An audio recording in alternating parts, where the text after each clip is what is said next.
Des larves seraient capables de consommer du polystyrène et cette découverte prometteuse pourrait permettre de lutter contre la pollution plastique. Ces insectes rejoignent un petit groupe d'espèces capables de décomposer les plastiques. Mais en quoi ça consiste exactement ? Salut, c'est Mélissa Lepoureau et cette semaine dans Futura Flash, je vous propose qu'on fasse le tour de cette avancée incroyable et de ses acteurs phares, les vers de farine.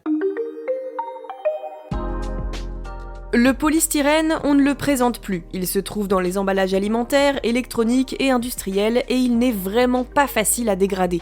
Comme les méthodes de recyclage classiques, comme les traitements chimiques ou thermiques, sont coûteuses et polluantes, une équipe de chercheurs du Centre international de physiologie et d'écologie des insectes s'est intéressée à des solutions biologiques pour traiter ces déchets. Et surprise, grâce à des bactéries présentes dans leurs intestins et capables de le décomposer, les larves de ténébrions du Kenya, qu'on appelle aussi vers de farine, peuvent consommer du polystyrène.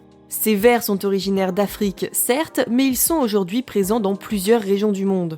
L'équipe de recherche a donc basé son étude sur les communautés bactériennes de l'intestin de ces insectes. La pollution plastique atteint des niveaux critiques dans certains pays africains, alors des solutions biologiques comme celle-ci pourraient être vraiment bénéfiques.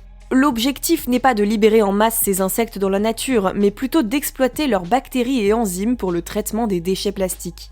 Lors des essais, des larves nourries avec un mélange de polystyrène et de son, une céréale, ont non seulement survécu, mais surtout, elles ont décomposé le plastique plus efficacement que celles alimentées exclusivement au polystyrène. Conclusion, pour optimiser leur capacité à digérer le plastique, conserver un régime équilibré est important. Les larves soumises à ce régime mixte ont ainsi dégradé presque 12% du polystyrène en un mois.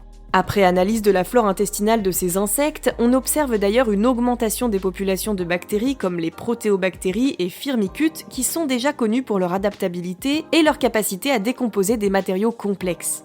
En plus de celles-ci, les bactéries comme Cluivera, Lactococcus, Citrobacter et Klebsiella produisent des enzymes spécifiques capables de digérer les plastiques synthétiques sans nuire à l'insecte ou à l'environnement. Cette adaptation bactérienne suggère que les vers de farine n'ont pas naturellement la capacité de digérer le plastique, mais que leur microbiote s'ajuste pour y parvenir. Donc, si on trouve le moyen d'isoler les enzymes qu'il faut, il se pourrait qu'on puisse créer des solutions de dégradation du plastique à grande échelle.